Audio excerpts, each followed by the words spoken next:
यो YouTube आपका मेरे channel में स्वागत है। राम सेतु मूवी का रिव्यू आपसे शेयर कर रहा हूँ। राम सेतु मूवी अक्षय कुमार की ये पांचवी मूवी इस साल रिलीज हुई है, जो कि इसके राइटर हैं। बेसिक जो डायलॉग जिन्होंने लिखा हुआ है डॉक्टर चंद्र प्रकाश द्विवेदी। इन्होंने जो पहले चाणक्य की सीरीज थी वो उन्होंने रिलीज की हुई थी। फिर बाद में उन्होंने सम्राट पृथ्वीराज इसी साल की उनकी मूवी थी, जिसमें कि अक्षय कुमार भी थे और वो एक फ्लॉप मूवी हुई थी। ये मूवी जिसे कि डायरेक्ट तो अभिषेक शर्मा कर रहे हैं, जो कि एक अननोन फेस है, बट जो अब डॉक्टर चंद्र प्रकाश द्विवेदी हैं वो एक जाने माने फिल्मकार रह चुके हैं। उन्होंने मूवीज बनाई हुई है, वो इस मूवी के डायलॉग उन्होंने लिखे हुए हैं। तो मूवी से जो एक्सपेक्टेशंस थी कि वो जो राम सेतु के बारे में मूवी आ रही थी और जिस तरह से दिखाया जा रहा था, तभी से ऐसा लगने लगा था कि राम के जो मुद्दे को उठाकर बहुत सारे जो बॉलीवुड के जो निर्माता हैं वो लोग इसको भुनाना चाहते हैं।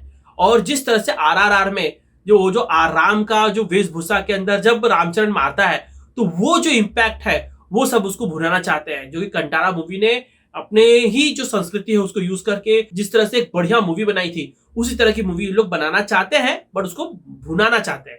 तो आप समझ गए होंगे, भुनाना चाहते हैं लोग, बनाना नहीं चाहते हैं। और ये मूवी के अंदर इसको पूरी एक ही लाइन में ना एक्सप्लेन करता है।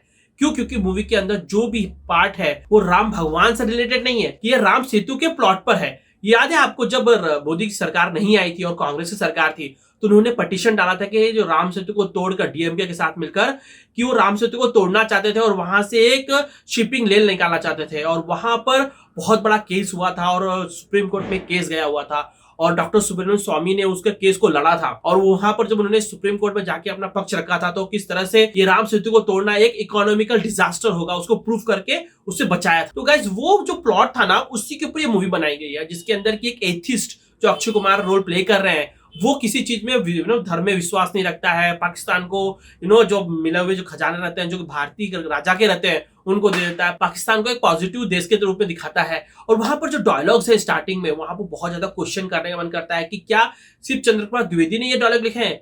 इसमें एक अक्षय कुमार बोलता है, धर्म तो तोड़ता है, संस्कृति सबको जोड़ती है। और वहां पर जो डायलॉग की बकचोदी की गई है, वहां पर तो दिमाग खराब हो गया था कि भाई कैसे डायलॉग लिख सकते हैं ये। और मूवी के स्टार्टिंग पार्ट में भी आपको देखकर ऐसा लगेगा कि जैसे कि जो हिंदूज है वो बहुत ही एक्सट्रीमिस्ट है, बहुत ही इंटॉलरेंट है। यदि जो साइंटिस्ट है, जो एथिस्ट साइंटिस्ट है, उसको ना उसके विचारों के लिए उसके ऊपर उसका मुंह काला कर रहे हैं, उसको तंग कर रहे हैं।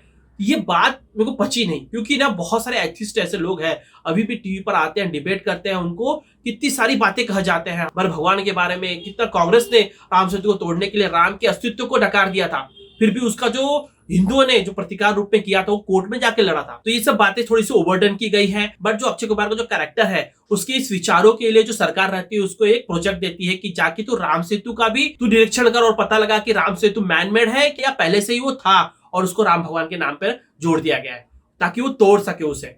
और वहीं पर जो अक्षय कुमार का जो विजन है वो चेंज होते चले जाता है, जैसे जैसे उसको प्रूफ मिलते चले जाते हैं कि राम सेतु डेफिनेटली भगवान राम से रिलेटेड है और जिस तरह से महाकाव्य के ऊपर नहीं है। और वहां पर जो आधे मूवी के बाद वो रावण की प्रूफ ढूंढते हैं लोग, और वहां से वो प्रूफ करना चाहते हैं कि भाई भगवान राम तो रहेंगे, मतलब रावण के प्रूफ से भगवान राम का अस्तित्व हो सकता है। तो इसीलिए कोई भी इमोशन इस मूवी के साथ आपका लिंक नहीं हो पाता है। जैसे कि ये लोग चाहते थे कि भगवान राम के ऊपर मूवी बनाए, इसको अलग तरह से भी बनाया जा सकता था। ये तो ऐसा लगता है कि कोई भी आपने जो चीज नहीं देखी हुई है, ऐसा कोई चीज है ही नहीं इसके अंदर, सब चीज आपने देखी हुई है। जिस तरह से राम सेतु के बारे में बहुत बड़ा केसेस हुए थे और वो सब चीज रिलेटेड है, बस एक बॉलीवुड के फॉर्मूला के अंदर डाल दिया गया है। हाँ, इसके अंदर कोई सॉन्ग नहीं है, तो एक अच्छा कुडोस इनको एक पॉइंट देना पड़ेगा इसके लिए। बट इसके जो एक्टिंग है एट द बेस्ट एवरेज है, इसकी जो बैकग्राउंड म्यूजिक है ठीक है, सीजीआई और वीएफएक्स है वो एट द बेस्ट एवरेज है। जो इसका सेट डिजाइनिंग है उसके बारे में मुझे बहुत ज्यादा क्वेश्चन करने का मन करता है। आपने बच्चों की मूवी देखी होगी तो उस तरह के सेट डिजाइनिंग इसमें लगते हैं जो कि अननेचुरल, और उसका जो टोन है, जो उसका एक तरह से टेक्सचर होना चाहिए मूवी का, उस तरह से नहीं लगता है। क्यों? क्योंकि इसके अंदर जो रिसर्च पार्ट होना चाहिए था वो मिसिंग लगता है। क्योंकि हर कोई मूवी यदि आप 40 दिन के अंदर बनाओगे तो उसके अंदर रिसर्च नहीं कर पाओगे, क्योंकि एक मूवी को प्रोड्यूस करना और उसको पूरा शूट करके उसको एडिट करके डालना 40 दिन के अंदर इम्पॉसिबल थिंग है। यदि आप कोई रक्षाबंधन जैसी मूवी बना रहे हो तो पॉसिबल हो सकती है, पर आप पृथ्वीराज जैसी मूवी बना रहे हो या फिर आप राम सेतु जैसी मूवी बना रहे हो, उसके पीछे बहुत ज्यादा आपको रिसर्च करनी पड़ती है। मैं डाउट करता हूँ, मेरा बहुत ज्यादा क्वेश्चन है कि जिन्होंने जो राम सेतु का पार्ट दिखाया है, जो अंडर सी दिखाया हुआ है, वो मैं बहुत ज्यादा मुझे शक है कि वो इन्होंने उस लोकेशन में जाके इसको शूट किया होगा और वो पार्ट कन्विंसिंग नहीं लगता है, इसीलिए यहाँ पर भी एक नेगेटिव पॉइंट है। इस मूवी के अंदर बेसिकली जो इमोशंस क्रिएट करने चाहिए थे, जैसे भगवान राम के साथ जिस तरह से उनका लिंकेज दिखाना चाहिए था, या जिस तरह से मूवी कार्तिकेय में भगवान श्री कृष्ण को दिखाया गया था, उस तरह से लोग बैक फ्लैश में जाकर दिखा सकते थे कि किस तरह से भगवान राम और सारी वानर सेना उस राम सेतु को क्रिएट करती है। कुछ तो इमोशनल टच देना चाहिए था, जिससे कि जो भी एक ऑडियंस है वो उससे ना अपने आप को जोड़ सके, उससे अपने आप को अनुभूति कर सके। लास्ट में एक पार्ट है जहां पर सत्यदेव, जो बेसिकली हमने गॉडफादर में देखा था इस हीरो को, वो इसका जो पार्ट है वहां पर जो पता लगाता है इसकी जो ओरिजिन क्या रही होगी, तो वहां पे थोड़ा इमोशन टच होता है, तभी तक मूवी कट हो जाती है, खत्म हो जाती है।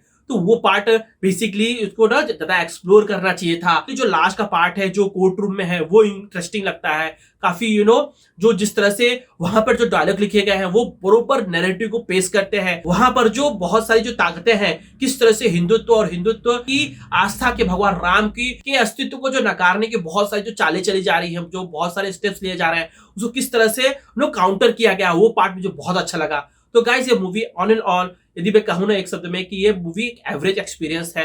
यदि आप छुट्टी पर हो, आपके परिवार के साथ जाके देख सकते हो। मूवी के अंदर ये भी कोई सॉन्ग नहीं है इसके अंदर, और जो बैकग्राउंड म्यूजिक है वो आपको शायद लास्ट में बहुत ही अच्छा लगेगा। और ये मूवी एक तरह से फैमिली के साथ बैठ के देखा भी जा सकता है, इसके अंदर कोई भी गंदे सीन्स नहीं है। तो ये मूवी की रेटिंग आउट ऑफ 10 मेरे हिसाब से 5 है। ओके मूवी है, एक वन टाइम वॉच तो नहीं कहूंगा मैं, उससे थोड़ा कम ही है, बट बेसिकली आप जाके देख सकते हो इस मूवी को। यदि आपको कोई बाहर जाने का प्लान नहीं है तो मैं आपको रेकमेंड करूंगा कि RRR देख लीजिए। जबरदस्त उसके अंदर जो राम भगवान का जो पोर्ट्रेट किया गया है रामचरण के द्वारा, वो एब्सोल्युटली फैंटास्टिक है। या फिर आप जापानीज मूवी भगवान राम की मूवी देख सकते हो।